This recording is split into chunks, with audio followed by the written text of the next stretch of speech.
Good evening, everyone. Good evening, ladies and gentlemen, here at the book club and joining us online in the Zoom universe.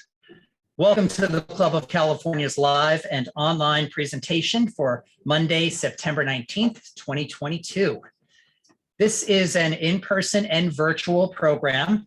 It's titled Outlaw Printing: How Discontents, Troublemakers, Organizers, and Visionaries Published for Social Change. It is a presentation by archivist and author Lincoln Cushing. Tonight's event is co-presented and co-hosted by the Antiquarian Booksellers Association of America, Northern California chapter. My name is Kevin Kosick, and I'm the Executive Director for the Book Club of California, and it's my pleasure to welcome you here this evening and get this party started. For those of you who are new to us, the Book Club of California is a nonprofit member and donor-supported organization that is dedicated to preserving and promoting the history of the book and the book arts. Oftentimes, we do that with a special focus on the history and literature of California and the West. The book club publishes finely made limited edition books, a scholarly journal, and keepsakes. We host a year-round series of exhibitions and programs like the one this evening on topics including fine printing, design, typography, bookbinding, collecting, and much, much more. Now, if you're interested in what we do, please consider joining our century-long tradition.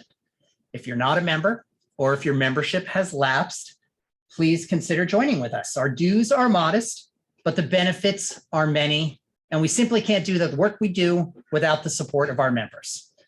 So I encourage you to visit our website at bccbooks.org. And now for tonight's program. I'm going to ask Alexander Aiken to take the podium for some remarks and to introduce our speaker.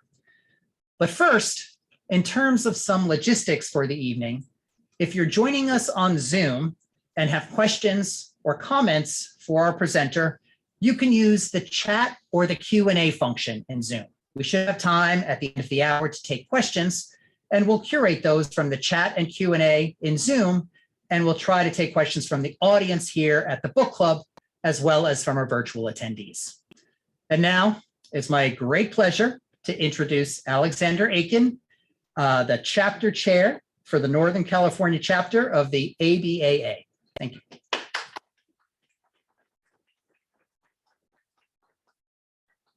Hi, so thanks, Kevin. As he said, I'm Alexander Aiken, the chair of the Northern California chapter of the ABAA. For those out there watching on Zoom who might not know about us, our chapter is made up of more than 40 Northern California-based professional dealers in rare books, manuscripts, maps, etc., that sort of thing. It's been our tradition to work with the Book Club of California every fall to bring you a speaker who is deeply erudite about some field within the sort of general umbrella of our members' specialties. So tonight we have the honor of hearing from Lincoln Cushing.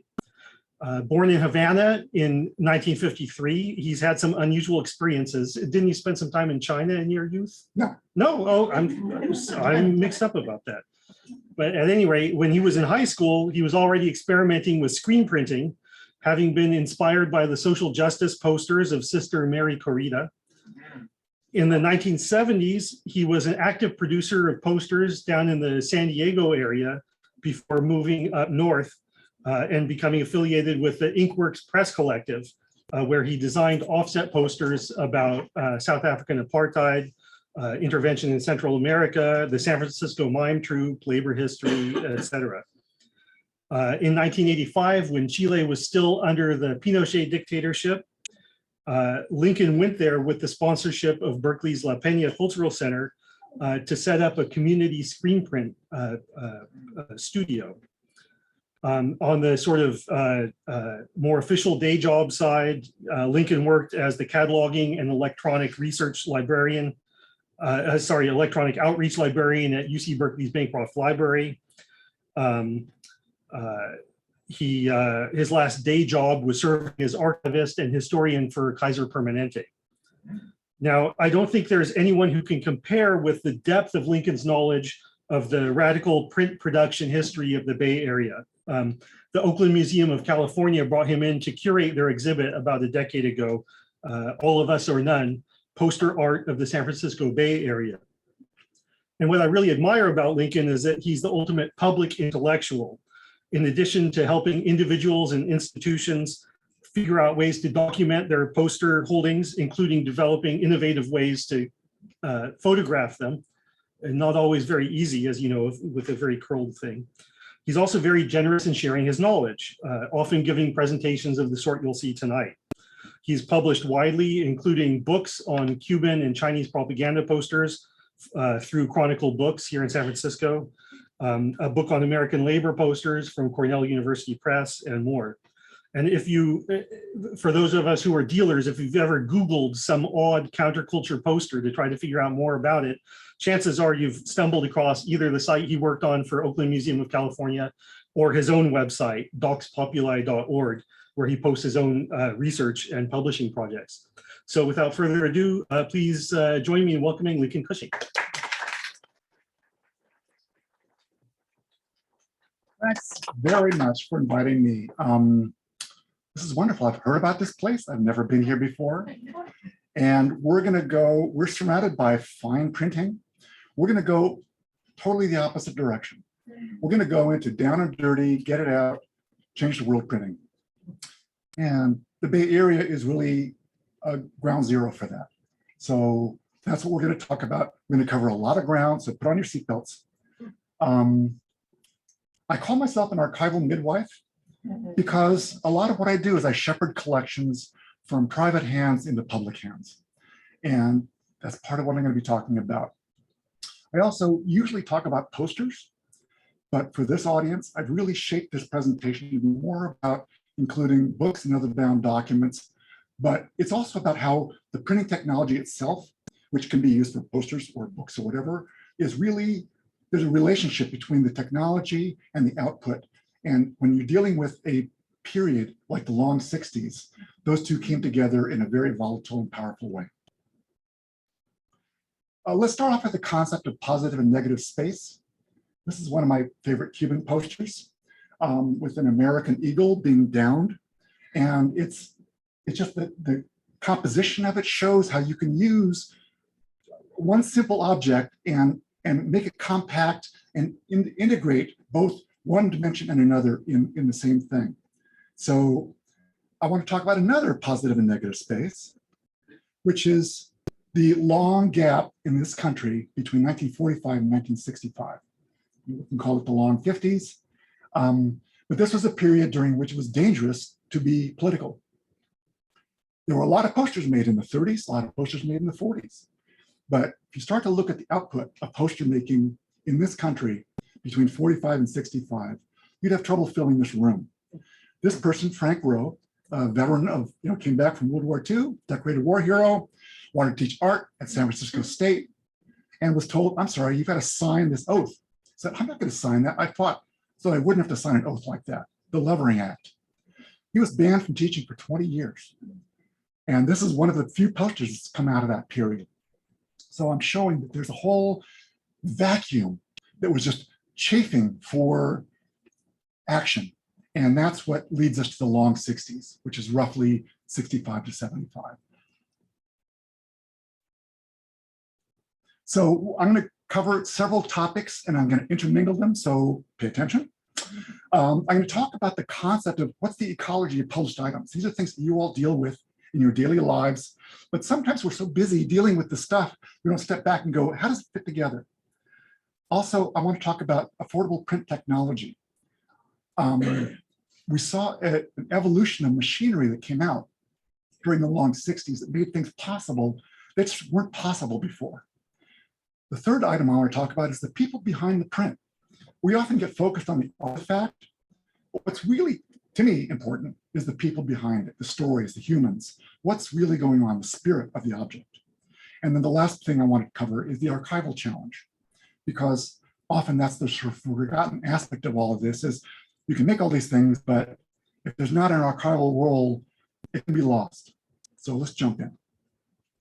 The life cycle of a cultural artifact, which could be a poster, it could be a book, it could be a business card, it could be a video. But I've realized that if this cycle is broken at any point, things are really, really lost. So we start off with an object being created. Somebody needs a poster for a demonstration. Then it gets used. People put it up, they carry it, they walk around with it, strap it to a telephone pole. Then somebody comes along after the fact, of course, because you don't want to take things down until they're done. And you save it. You go, oh, I really care about LGBT posters, or I love stuff about housing. Collections are built by individuals. So an individual will collect it and save it. Now, I've added this new loop because I've become much more attuned to the role of booksellers, dealers, and so forth in a way that I didn't before. I really was thinking about this stuff. So I got a little sidebar here. Object is sold to a bookseller. It may be sold to an institution or a private party later. We'll get back to this. Then eventually it goes up a food chain to an archive or another special collection at a library, where it gets cataloged, ideally gets digitized, it ideally gets displayed and shared. All of a sudden, that object takes on a new life because it can then be seen by other people that are inspired to take that further and work with it. Images, all art, in my opinion, is derivative. And so that derivation is based on a pool of material that you can look at and see. So we're going to get back to this at some point, but this is the high level structure of what we all do, but we often don't think about it.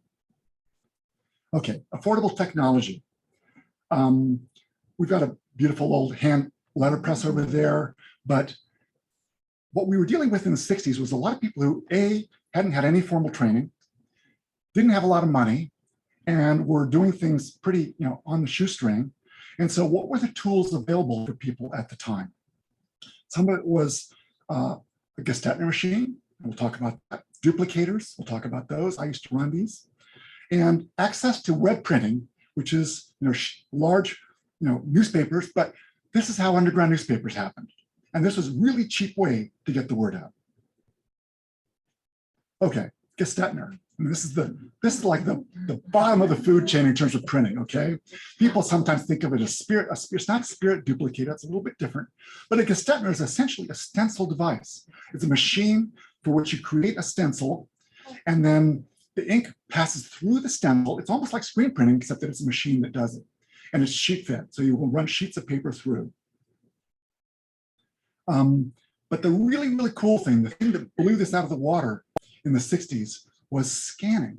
It used to be that to make a stencil for a Gestetner, you'd put it on a typewriter, and the type hitting it would pop a hole through the stencil and make an actual stencil.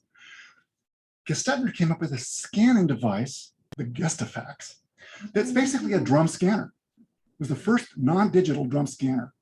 And you have a drum, and you put your original on one side and you put your stencil on the other. And in real time, the thing spins along in a little optical eye, sees what's on the original, and a little electrical zap will make a hole in the stencil.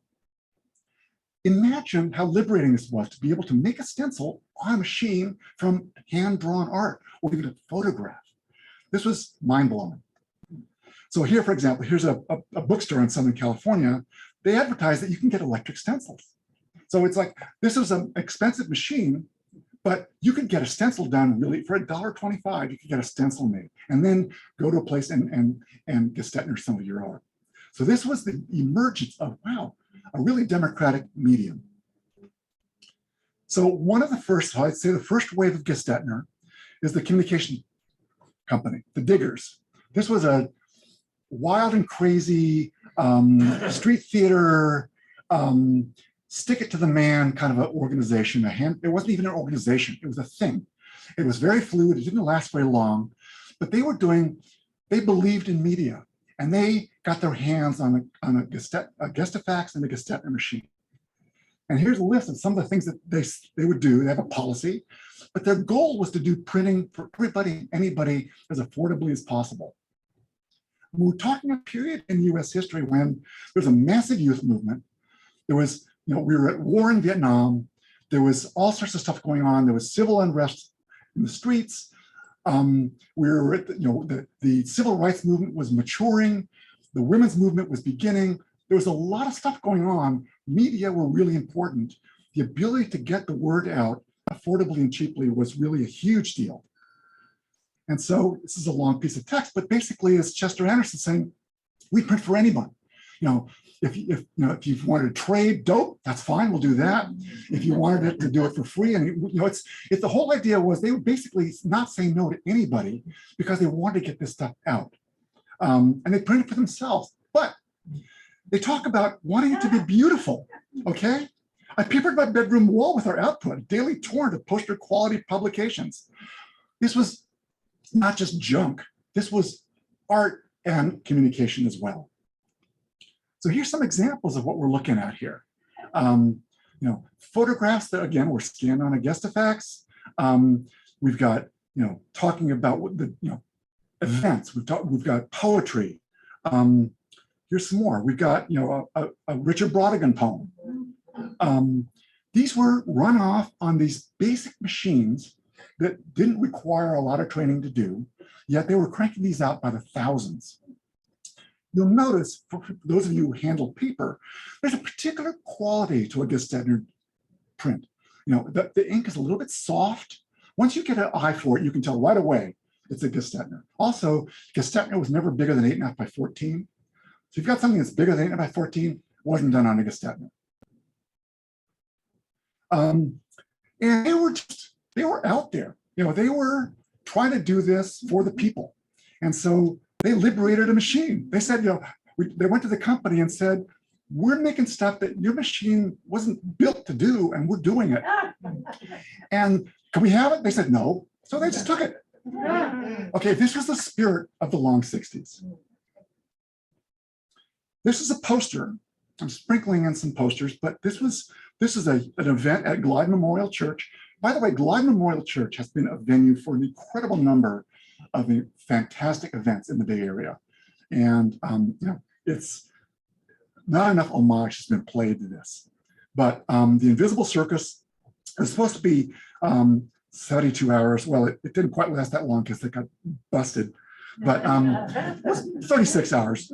But they were set up, they were doing every few minutes a news bulletin, okay? This makes the internet, puts the internet to shame. This is published documents every few minutes, handed out and circulated.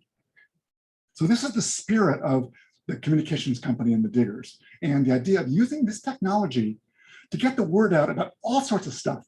And when I talk about all sorts of stuff, when I talk about the movement, and there were all these movements, we're talking, everything from vegetarianism to bicycles to nudism to end the war in Vietnam to civil rights. All of this stuff was sticking it to the man. This was challenging the dominant paradigm. And everybody was getting on board and saying, we have a voice here. We finally have some tools. We don't own the New York Times. We don't own the TV stations, but we can crank out stuff on the Gestetner machine. There was a successor and so you start to have all these community groups saying, yeah, we want our own media tools too. So the communications company only lasted a couple of years and they had internal splits and blew up. But the Free Print Shop cranked out some stuff and they were using an actual offset press. Some people call it a duplicator, but it's a Chief 15. And so they were cranking out material for several communes in San Francisco. So again, you start to see the use of print media for circulating material that nobody else is going to publish for you. And here's an example. This was a really, really wonderfully done. When you look at the hand lettering, okay? That's a whole other thing is, yes, you could have access to some typesetting, but very often if you could do it by hand, do it by hand. And I tell people now, if you can do it with hand lettering, it's going to have so much more soul and spirit than something that comes off of a computer. This is all hand done with work, okay? And it's about the politics of food. You're putting all these things together, and again, it's 8.5 by 14, folded in half. So most publications that you see, if they're 8.5 by 7, they were probably done on a small press or a Gestetner and put together in limited numbers. But yet, you add up all these limited numbers, we're talking thousands and thousands of publications that flooded the region. There was a second wave of Gestetner art, which was even more evolved artistically. Neighborhood Arts Program. Okay, how many of you remember the Neighborhood Arts Program in the Bay Area? Okay, this was the last gasp of public funding for the arts.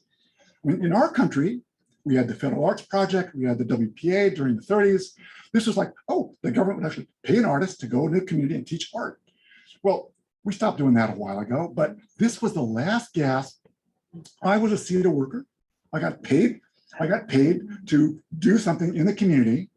And this was a godsend to arts organizations. They all of a sudden just exploded because they had paid staff, paid equipment, resources to go out and make stuff. They were doing incredible printing on Gestetners. So here's Jane Norling, my dear friend, who's an incredibly, she's a murals and mission. She's running the scanner, you can see there. That's her partner, Tony Chavez, running the printer. Some of the samples are on the wall. This was huge. This was cranking out lots of art, accessible art, to all sorts of community organizations. Joe Ramos, who's now doing fantastic photography. This was the South American Cultural Center became the NAP print shop. And you can see some more examples on the wall. But you're cranking these things out by the thousands. And here he is, a recent exhibition in San Francisco in 2018, showing him with some of this stuff. And he ended up doing a little sort of side business with these, making masks that you could use. So using the tools to crank all sorts of stuff out besides just a flyer or a newsletter was part of what was going on. People were very, very, very creative.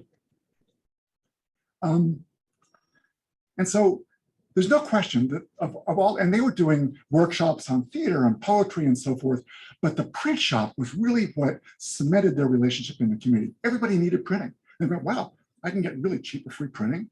And all of a sudden, your poetry group, your theater group, you're just getting some exposure. This was a massive use of people's technology for getting the word out and building community. It's all about building community. Here's some more examples. These are more of Jane Norling's pieces. These are 8.5 by 14. But a Gestetner is one color at a time. You get it. We're talking, you run it through, you got to run it through again to get the second color. This is not a multicolor press. So anything you see with more than one color, you go, wow, registration. How did they do that? How many were lost in the printing of it? But again, they were playing with these machines to do things they weren't expected to do. This was totally blowing the mind of, corporate America. But said, wait a second, can you do that on a Gestetner? At the same time, there was, the rock posters were pushing the media within conventional offset printing. They were like, well, hey, can you turn those knobs a little bit more? And can you put the ink here? And it's like, the printers were going crazy. But the artists were saying, can you make it do something that you didn't do before? And they go, okay, let's do a rainbow fountain. Let's cut off the oscillation and just make it run through, split fountain all the way across. Okay, let's do that. I mean, there was a huge level of artistic experimentation with printing. But you'd never know that this was done on a one-color Gestetner. And again, the other thing is all sorts of, the community was broad. Native American community, the disabled community, and this is the beginning of the disabled rights movement in the Bay Area, okay? I mean, we are ground zero. I mean, I make the claim that no place on earth has continuously produced more independent political posters than the San Francisco Bay Area. And if you can prove me wrong, I'd be happy to have a debate about that. Starting in 1965, with Bill Graham doing promotional concerts for the meme troupe. So here's some examples of stuff for Native American community. Native Americans in San Francisco, you bet. Here we are, we're on contested bloody ground in this, okay? This is occupied land, and these are people saying, we're here, we're urban, here we are in our indigenous dress watching planes taking off from the city.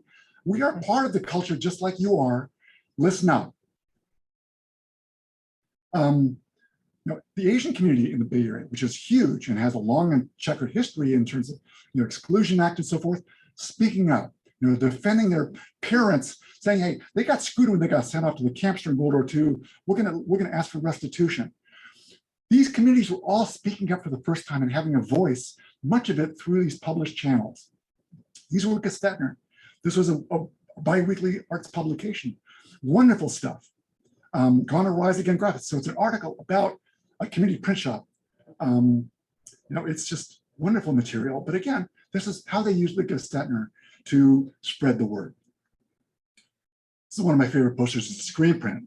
But women under capitalism is organized, making leaflets. I'm a Stettner, okay? I mean, this is, and it's, you've got multi-generational, you know, you've got, you're talking a world where we're trying to blow it all apart and rebuild it in a new image. We don't want to be like our parents. We want to do something different. We want a different world. Here's an example of a small publication, 8.5 by 14, Weather Underground, by the Women's Press Collective. Another marginalized printing community is women in print. So this is, you know, women started saying, well, wait a second, we can start doing our own printing. You know, few of them went to trade schools, but it's like a lot of this stuff was people learned on their own. Very few people who got into movement printing had trade experience. They said, I want to be a political printer. How do I do it? You start to learn here. And it wasn't rocket science, and didn't have to be perfect, okay? You're not doing a fine print edition for the Smithsonian. You're doing something for a local community organization. So it's got smudges. It's okay, you learn. You do it, you get better. So this is a 8.5 by 14 bound document. But the Women's Press Collective, I mean, again, a lot of these organizations learn to print, got small use presses, crank stuff out. So you got to look for these bugs, okay? These aren't really union labels, but these are maker's marks, okay? We're proud to have made this. The Women's Press Project in San Francisco was teaching women how to print. They got money to teach women the trade. They said, you know, this is a real trade. You can learn to do this and like make a living doing this. And so they were trying to break that trade limit of, oh, printing's an old white guy thing. Well, let's change that paradigm. And so these were really important models for saying there's a place for everybody in this new place. And the world should include women in printing because they've got a whole other perspective on this stuff. They were doing wonderful stuff. Poets, okay, a lot of you deal with poetry stuff. I'm not a poet, but here it is. You know, this is in Emeryville, in an area called the Boneyard. Here's Richard Kretsch with his ABD 360. Edna, his 410. The press was called Edna. The shotgun, I don't think had a name. But this is like an example of here we are. We're doing stuff that's really edgy, and in fact, the cops will try to shut you down, or people that don't like you will try to shut you down. You can get firebombed. I mean, this was a world where all sorts of stuff was going on, and people felt like they needed a shotgun to defend themselves against the man. I love this photograph. Harold Adler runs a small culture center in Berkeley. Oh, by the way, greetings from the People's Republic of Berkeley. I saw Bonnie Raitt last night at the Greek. She was wonderful. More poetry stuff. Okay, this is No Directions Press again. That same little shop, cranking out these small publications about all sorts of poetry, but there's all a political edge to almost all of this stuff. I mean, we're talking the Mexico '68, right? This is the Olympics at the same time that we've got massive repression going on in Mexico. Students are murdered. We've got Black athletes standing up for Black power. This is a book about that run off on a small press. So you got to hand to the small presses. Don't overlook them. Now here's an image you'll never unsee. Okay, I hate to tell you, but this is a poster, but it's the cover for a poetry book about Boboism. This is 1967. The press release says it all. This is real 60s. This image is now to be unleashed on the world and will appear as tattoos on kids' polo shirts, on posters and large billboards, etc. In this event, our joyful eye combines eye and religion and politics. Whoa. But this is the kind of stuff people were doing, all sorts of wild and crazy stuff. But poetry, the intersection of all these things. You'd get somebody doing a poster for a benefit concert, and those all parts would fit together. The musicians and the artists would work together for the organization. There was a huge amount of synergy across lines going on. These two presses are like the backbone of a lot of the printing that was happening during the long 60s. I used to run an ABD 360. I used to run a multilith. They have different dampening systems, but basically they're duplicators, small presses. Chain delivery, you can do a giant stack of 3,000 sheets of paper. You just crank stuff out all day long. Wonderful machines. So, Weather Underground, okay? Sometimes people made errors, sometimes people didn't, but the spirit of what the Weather Underground was doing was pretty amazing. And they had a print shop. And so I interviewed one of the people, and I said, well, what was it like to print for the Weather Underground? He said, well, it wasn't easy because it was really underground. We ran the Prairie Fire book. We used gloves. Didn't want to get your fingerprints on it. We paid for stuff in cash. We bought stuff far away. We moved it from one location to another. We had to build a soundproof room so that the people would say, hey, what's that sound going on next door? They're printing in the middle of the night. What's going on?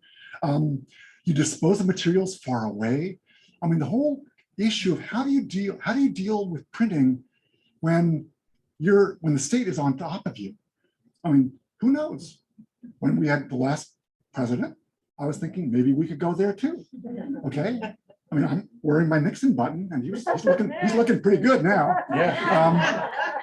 Nixon now more than ever. But the idea that there really were people printing stuff that was dangerous to do is a real thing. So we carry a shotgun around. Underground newspapers were also a thriving medium. This is Berkeley High's first underground newspaper with the humping rats, of course. Gotta have something wild in there. And so this is like, these were people saying, well, we can afford to do, I said, we can do printing on a web press. It's cheap. This is pennies. So people were cranking out a lot of web printed material, huge numbers of, underground newspapers, and they were feeding each other. And there was a relationship between those. You'd put something in the newspaper, and if it was really popular, you'd go, well, here, let's print a poster and sell them. You got to print a poster first. It's also, that's going to cost you money. If you have it in the paper and people say, hey, that was a great poster, well, let's print some offset and sell them. And so the Panthers would do that a lot. They would have a whole, full page of an Emory Douglas poster. And then, wow, let's sell some as posters themselves. But I'm focusing on also the print shops themselves and the people. These didn't just magically appear. This is Benny Harris. This is the guy who was actually running the press, printing this stuff. He wasn't printing the newsprint, but he was printing the posters. These all had real people behind them. And this is a part of our history that's really been lost. It's like, hippies running presses. I want to know who those hippies were. I want to know who those anarchists were. These are the people that really made a difference. And so I've been doing a lot of research on tracking people down.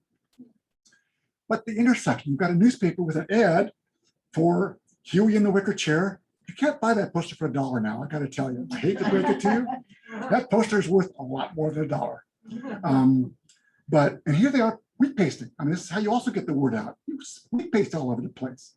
You literally put this in people's faces at laundromats and at bookstores and on the walls everywhere. This is how you get the message out. You have ads for the posters that you're going to sell. I hate to break it to you, you can't get these posters now for $2.50 either. And so this is from the San Francisco strike. Okay, we're talking iconic posters from the beginning of a huge movement in the Bay Area with the beginning of the Third World Liberation Front and ethnic studies, posters that were coming out. You want to sell the posters as a way to raise funds. So let's talk about the people behind the print. And I mentioned I interviewed the person from the Weather Underground, who I can't tell you his name, but a lot of this stuff was anonymous. It was deliberately anonymous. Either you didn't want to be found, or it was bourgeois to put your name on something. It's like, I don't want to be one of those artists. Or it was a collective and you couldn't put 40 names on it. So a lot of this stuff doesn't have a credit anymore. So tracking this stuff down is an iterative process, and I'm doing a lot of that. So I finally recently tracked down the people who made this Know Your Enemy poster. It turns out, I thought it was done at Berkeley. No, it was done at the Art Institute. They made this poster, screen printed, and it turns out, well, they just grabbed an image. Well, it turns out, now if you look, and so here's that poster on display at the brand new University Art Museum at UC Berkeley, okay? And so they did an exhibition of, here's political posters, because this is the hot new thing at the Art Museum. But there's a lot of other posters there. A lot of these were screen printed posters at the College of Environmental Design, where they took over the college. They printed thousands of posters, a whole other talk. But those are posters. But if you'll see, they've got their poster on the wall. Well, turns out, if you look here, here's another shot at UC Berkeley. Down in the corner there's a Vietnamization image. It's by the same photographer. If you look to the left of it, there's a bunch of these posters. And some of these you'll see, oh, that's reminiscent of Paris 68. I mean, there's a lot of people learning from each other. And again, all art is derivative. You saw something from Paris 68, you go, oh, I want to make a poster, but I'm going to put Nixon on there instead of de Gaulle. Everybody's inspired by other stuff that they saw. So that Vietnamization poster was done by this guy, Paul Avery, who was a war correspondent who got injured in the Vietnam War, came back doing a bunch of stuff about opposition to the Vietnam War.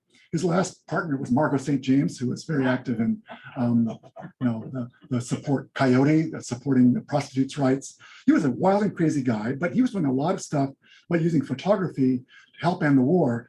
Well, when Sheen and Sally did their poster, they didn't know that they needed to give credit to it. He said, well, I loved it so much. He did his own version of that poster and added a credit to it. So there wasn't a sensitivity about people ripping you off. That was actually considered cool, to be sharing your work within the movement. This poster, which was also on that wall of that big thing. Well, I tracked this guy down, Jeff Cram, lives in Oakland.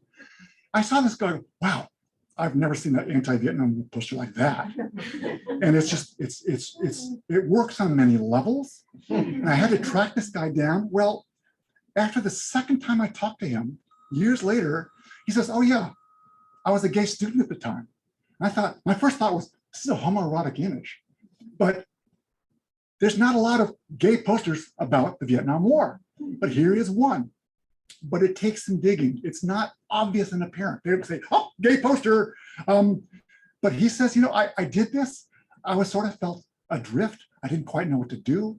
He took it to a straight print shop instead of a movement print shop, and they were happy to print it. But he says, I want to make sure there's a queer element in my meal life poster. So the naked man was that in my mind, but I don't know if anybody really got it. And I still, this is a whole new thing. And again, history is a slippery weasel. We're still learning things that we should have known 50 years ago. So you all can be part of that. The archival challenge. Let's go back to this life cycle, okay? You guys are often in this bookseller section over here. You guys get and receive things. And the goal is, how do you make sure that it just doesn't end up being shuffled off to the side into a private collection and never seen again? And so a lot of what I do is I do digitization of content and I make it accessible to the public. And when I shepherd a collection, I shoot the stuff first.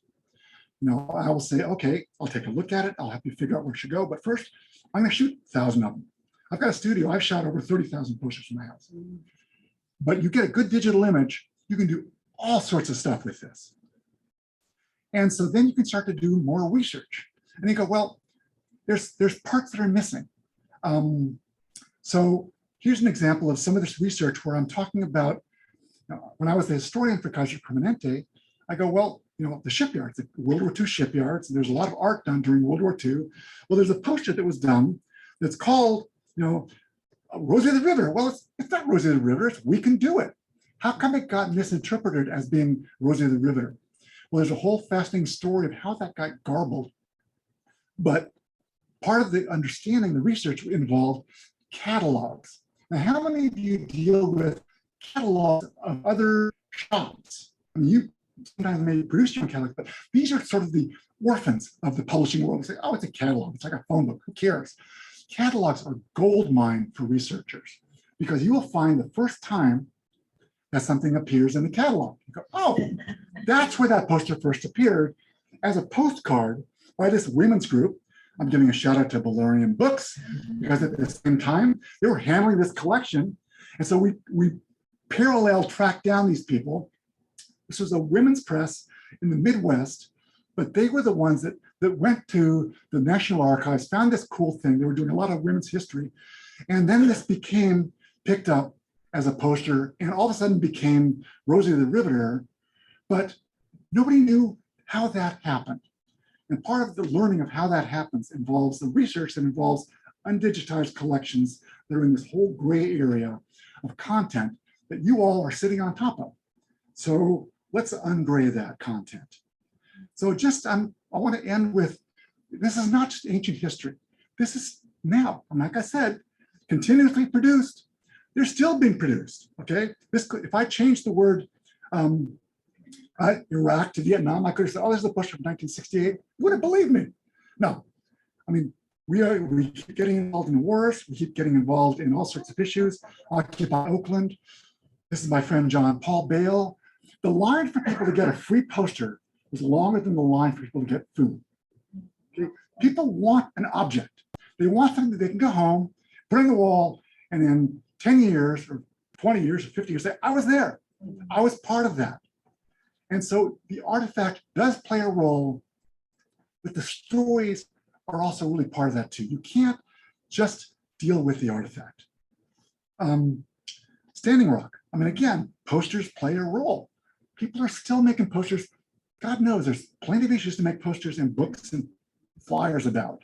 They're not using Gestetner, although people are using Gestetner. There's a rebirth of people who are doing Gestetner art because it's cool, it's kicky. It's like using a letterpress. Say, ooh, let's do Gestetner art. So here's just some examples of articles that I've written about this stuff. I mean, I find it fascinating because it all sort of works with each other. You go, oh, I'm doing research on this, and it turns out, oh my God, well, that turns out that they did this too. So this never ends. History is a slippery weasel. And I'm going to end with this, which is, I'm a historian. I'm not perfect, okay? Sometimes I'll go, oh, I got the wrong date. I got the wrong person. We rely on crowdsourcing to learn from each other, okay? And so I really encourage people, if you see something, let me know, share it. We need to be communitarian in this effort. I love this quote from the Sing a Battle song. One thing I know, all truths come close are never the final verity. So this is me, this is what I do. Thank you for hosting me. Any questions?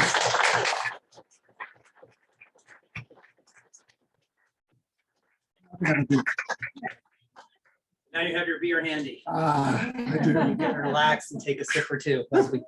Okay. Shall we take some questions from the audience? Does anybody? We'll start here in the front.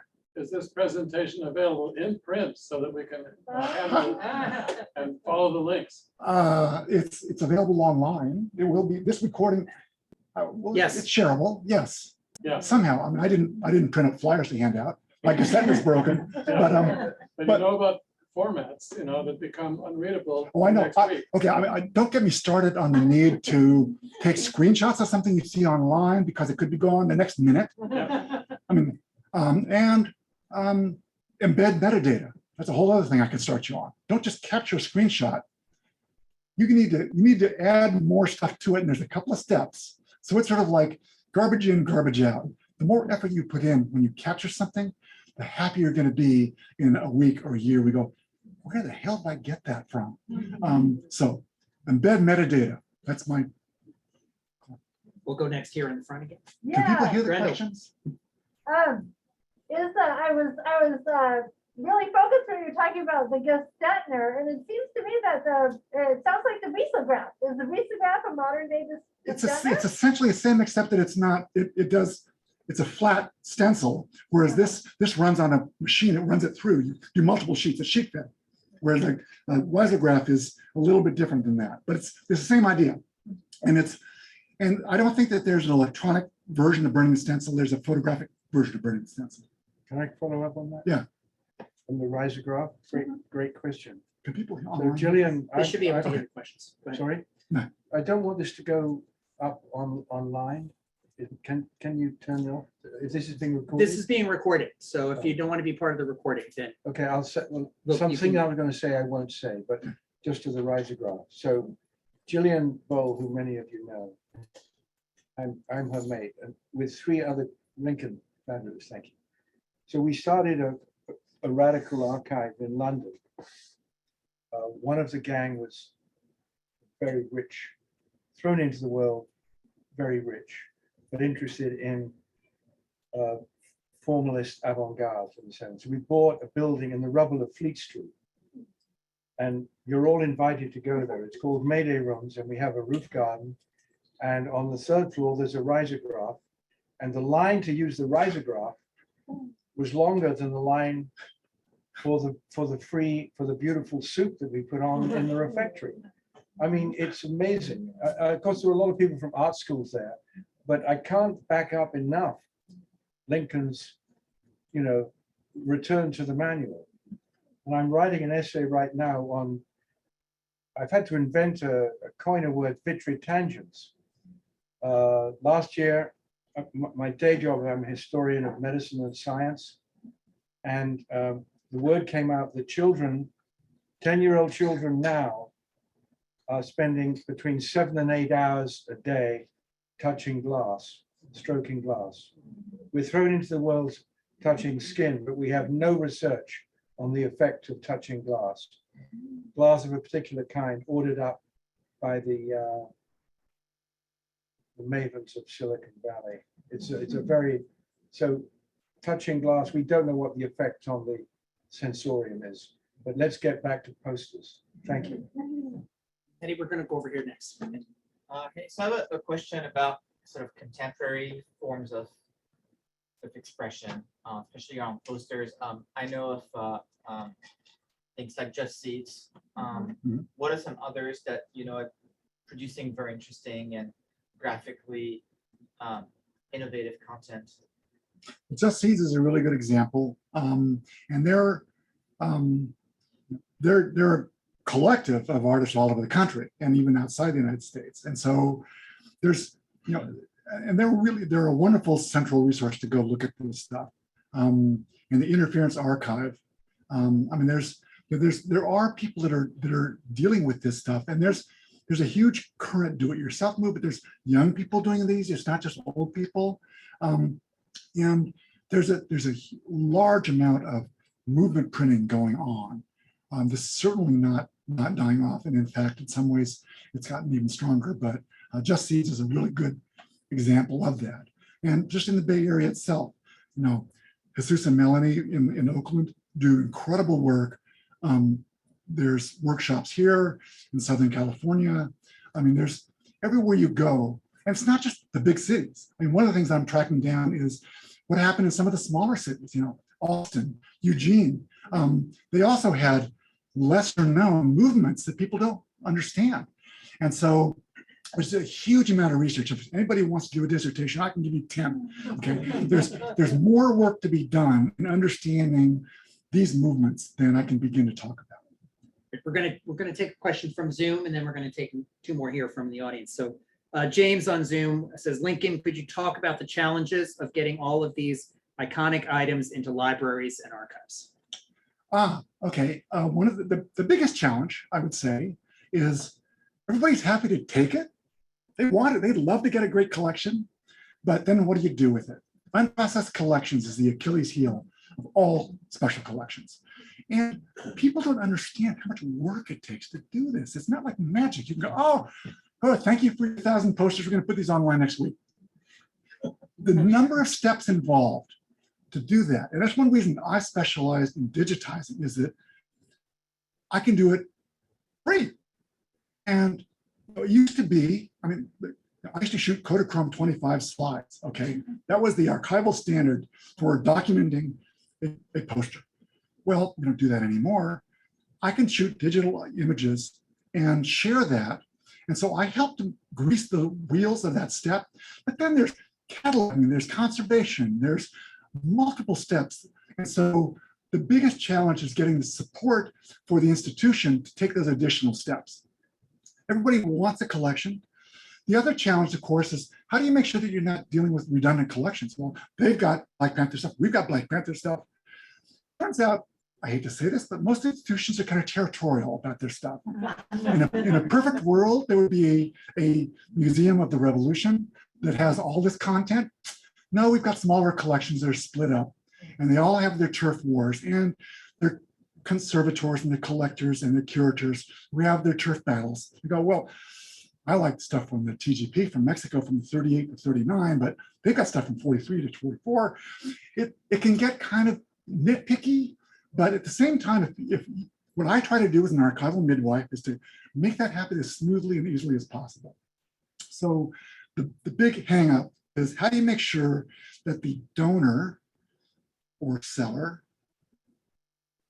gets the most for what they're doing? Now, that just reminded me of an important topic, which is I talked about when stuff goes to a bookstore and then comes back into the cycle. The Smithsonian can't go to eBay and buy a cool poster about the civil rights movement. They've got rules about who they can buy from as a government agency. And so that makes a big difference. That makes you all play a much more important role because you're legitimate. I know that's crazy, but you play a role in that life cycle that an individual collector can't.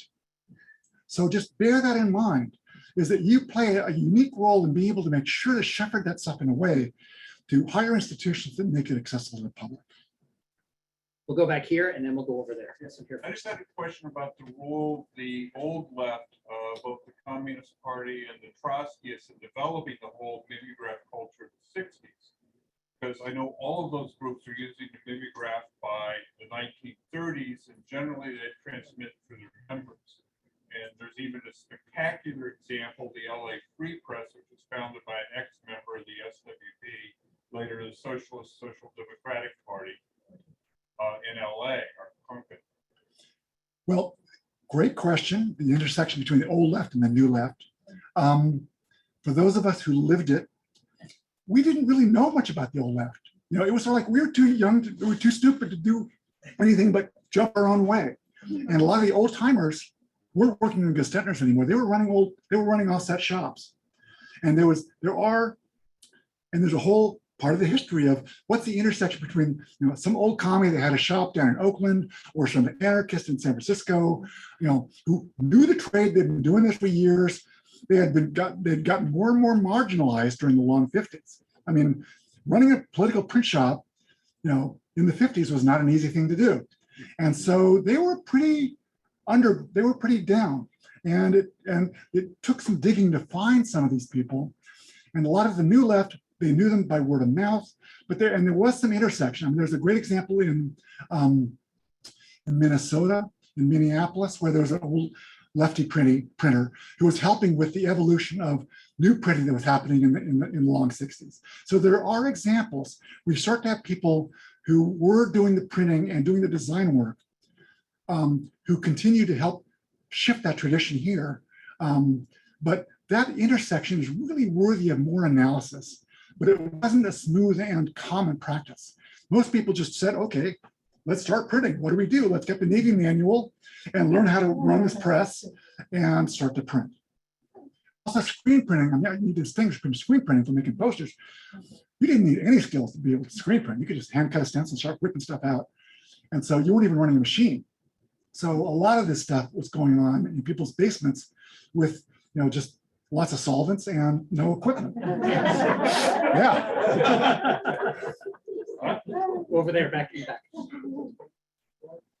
follow up a little bit, in St. Louis, Missouri, in the 1960s, the new left worked closely with an old CP member who had a little print shop.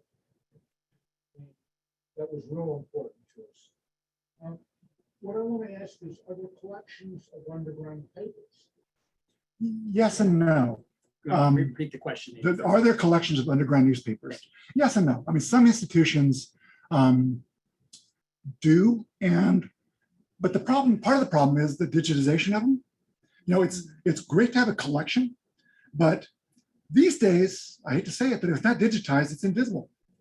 And so I'm digitizing. I digitized the pack rat. You know, Steve Wasserman, who's the head of Heyday Press, was the editor of that. They just had the delayed 50th anniversary of Berkeley High. But digitizing a newspaper is a lot of work. And there are some people that do it. And I know some people that do it. It's not easy to do. It's tedious, hard work. But once it's digitized, then it can be shared. But for example, you can't go online and look for free at the Black Panther Party newspaper. You can find examples, but you can't look at the whole run. You can't research, say, well, when did this first appear? I mean, there's a lot of that has to have to elevate it in the public sphere, but there are collections, but they're spotty. People are now getting the fact that, wow, movement culture is cool. People are collecting all of a sudden political posters that were not of interest 5 years ago, 3 years ago, are now of interest. People are starting to throw money at Panther art, at early gay art. But Diablo Canyon, who cares? It's like a lot of this stuff is off the radar in terms of collectibles, which is good for me. Can I just add a footnote to that? A footnote. I went to Boston last year to the Boston Public Library to work on the Boston Felix archive, which is, as Lincoln says, a gold mine. I was researching Nishio Kushi. I'm finishing a book with a couple of colleagues on the American spirit, the Santa Fe Natural Tobacco Company, founded by two hippies. I get to the public library and they've sold their collection of underground newspapers to Northwestern University. I cannot even get to the archivist at Northwestern. I've flown into Boston. I'm actually rescued a little bit by a sub-librarian in Cambridgeport, who is one of those angels, those of you who know librarians. But everyone's working from home. The archivists aren't meeting each other in the corridors. It's the nightmare of the virtual life. I mean, I can't tell you what gold mines those things are. People, those of us who work in these ephemera, but it was extremely dispiriting. And the starvation of libraries, the enclosure of the book world it's desperate. I mean, this sucker's going down, and if we have to leave it to our children, because I feel myself like, I'm sorry, I don't mean to monopolize any, but I feel like Lincoln, that we are visitors from the past, but we are also visitors from the future. Here in the front. Yeah. Is the Smithsonian allowed to buy communist posters from Cuba now? I don't know. I don't see why not. Well, there I are mean, trade you can trade. And I traveled to Cuba several times on a business license. The Department of, because the rules against traveling to Cuba, it's not travel, it's you can't spend money. That's what I mean. And so, but First Amendment materials are free. I mean, you can, those are considered okay within the Department of Foreign Assets Control. You can buy Cuban books, you can buy posters, you can buy stuff from Cuba. That's not illegal. As you pointed out, You that's a can't travel there to Winston's do it. amendment. Yeah. You can say things and end up in jail or fall out of a window somewhere. Lots of things are possible.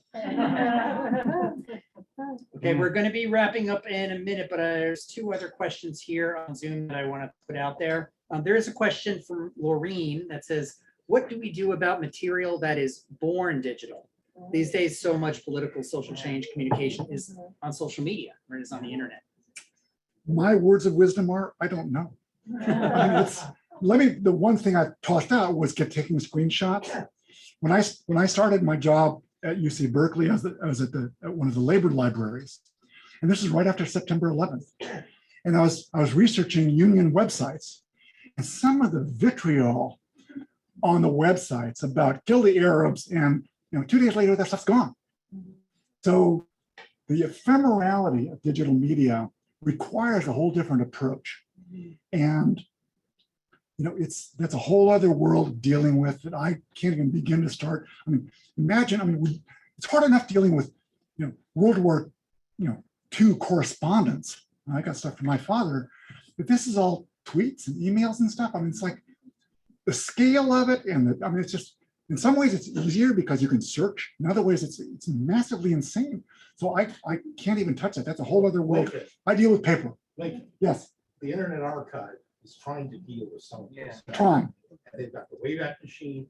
They are Yeah, specifically yeah. focused on capturing technical websites. I'm not sure what Travis wants, that Yeah. is being taken down. Yeah. So that's No, trying it's- to that's- find out. thank you. from did. Yeah. So the Internet Archive is working on it, but they are hugely, and they're working hard. Yeah. It's a huge, awesome affair. So check them out. They're out there on. Very good. Clement Street. Thank you. Any other comments here in the room? Any questions from the room? Otherwise, Laureen gets a second try. Go Lorraine, go Lorraine. Come on, Laureen. She asks, is anyone, Smithsonian maybe, collecting posters and banners about the resistance to Trump? Oh, yes, absolutely. I'm sure people are. I mean, I know that, for example, all the street art that was happening after George Floyd demonstrations, like people doing murals, people are smarter about capturing this stuff. And like I said, institutions play a role in building collections, but it's really individuals. Collections start at the bottom. they've shot with somebody who's passionate about, oh, I'm into gentrification issues, and here's a great flyer about that. It takes an individual with passion to start building a collection, and then you move it up the food chain. It's true that major institutions, I'll say the S word, Stanford, they throw a lot of money at buying posters, okay? But what happens to that stuff? Again, back to my first issue. Things get lost within the institution, but I don't count on institutions to build collections. I count on individuals. The poster collection assembles at the Hoover Institution. And I used to use it with students. They have how many? 30,000 they had when I Oh, was they got far more. than probably that. far more, Yeah, like yeah. 200,000. Fabulous collection. The Hoover Institution is on the campus. It's not Stanford University. People confuse the two. George Eisenwein, the anarchist, if you remember George, Yeah. he got a call one day from Moscow saying, "We don't have a copy of Pravda #1. Can you help?" They said, "Yes, we can." It's all in Stanford. So I encourage you all to play a role in that life cycle and keep moving it up the food chain to be more accessible to the public. If that's all I can do, I'm happy. Thank you.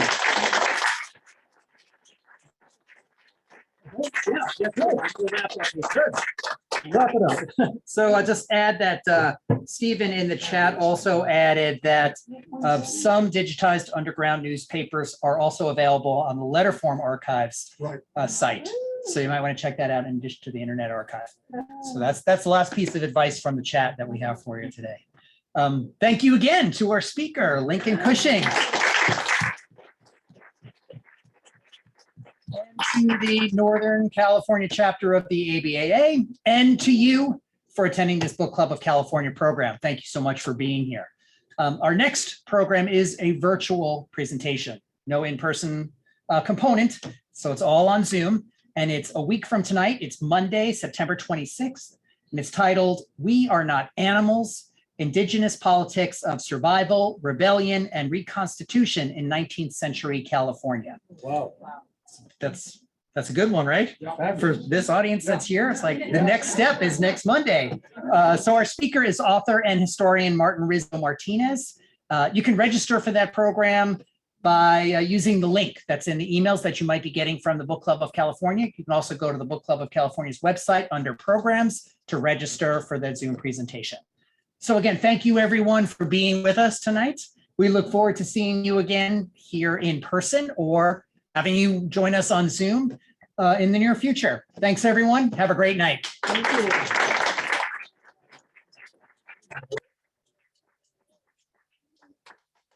Yay, so long. I can't